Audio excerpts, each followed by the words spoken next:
오늘은 누군가의 말이 유난히 오래 남아있던 날일지도 모르겠습니다.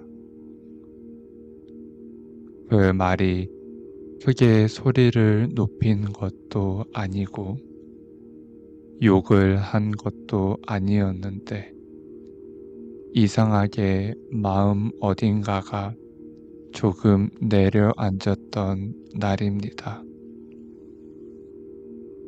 콜센터에서, 매장에서, 사무실에서, 혹은 거래처에서 우리는 종종 사람이 아니라 역할로 불리는 순간을 겪습니다. 이거 빨리 처리해 주세요. 그건 당신이 알아서 해야죠.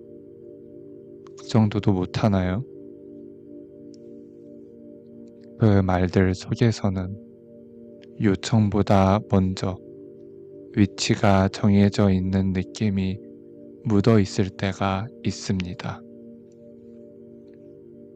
혹시 당신도 비슷한 장면이 하나쯤 떠오르시나요? 이런 말을 들었을 때 우리가 힘든 이유는 일이 어려워서만은 아닙니다. 무례해서만도 아니고 상황이 힘들어서만도 아닙니다.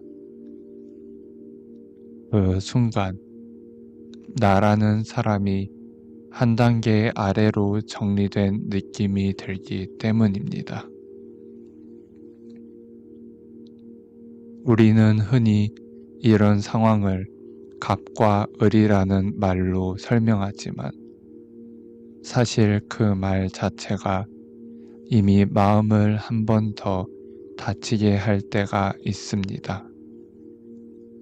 사람이 아니라 위치로, 관계로, 권한으로 나뉘는 순간 그 안에서는 누군가는 말해도 되고 누군가는 참아야 하는 것처럼 느껴지니까요. 그래서 어느 순간에는 하고 싶은 말이 있었는데도 목소리가 나오지 않습니다. 억울해서가 아니라 겁이 나서도 아니라 그 상황에서 말을 하는 내가 괜히 더 작아질 것 같아서 멈추게 됩니다. 그리고 집에 돌아와서 생각이 나죠. 그때 왜 아무 말도 못했을까? 내가 너무 약한 걸까? 하지만 그 장면에서 아팠던 건 당신이 약해서가 아닙니다. 그건 상대가 당신을 사람으로 대하지 않았기 때문입니다. 그 말이 남긴 상처는 무례의 문제가 아니라 존재의 문제에 가깝습니다. 지금 숨을 한번 천천히 들이마셨다가 조금 길게 내쉬어 보셔도 됩니다. 이 호흡으로 그 장면을 지우려 하지 않아도 괜찮습니다. 다만 당신의 잘못이 아니었다는 사실만 함께 두면 충분합니다. 사람을 위아래로 나누는 순간 상처받는 건 당연한 반응입니다. 그건 예민함도 아니고 과민 반응도 아닙니다. 누구라도 사람으로 존중받지 못하는 순간에는 마음이 다칩니다. 오늘 밤은 그 장면을 곱씹으며 나 자신을 깎아내리지 않아도 됩니다. 내가 왜 이렇게까지 흔들렸지? 아니라,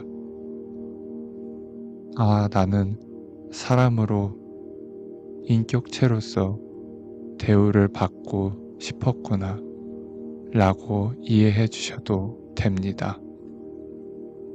이건 너무 당연한 마음입니다. 혹시 지금 어깨나 목에 힘이 들어가 있다면 아주 조금만 내려놓아 보셔도 됩니다. 완전히 풀리지 않아도 괜찮습니다. 여기에 힘이 들어가 있었구나. 알아차리는 것만으로도 이미 충분합니다. 무례한 사람은 그날의 일을 이미 잊었을지도 모릅니다. 하지만 우리는 그 말이 남긴 감정을 조금 더 오래 품고 돌아옵니다. 그래서 더 지치기도 합니다.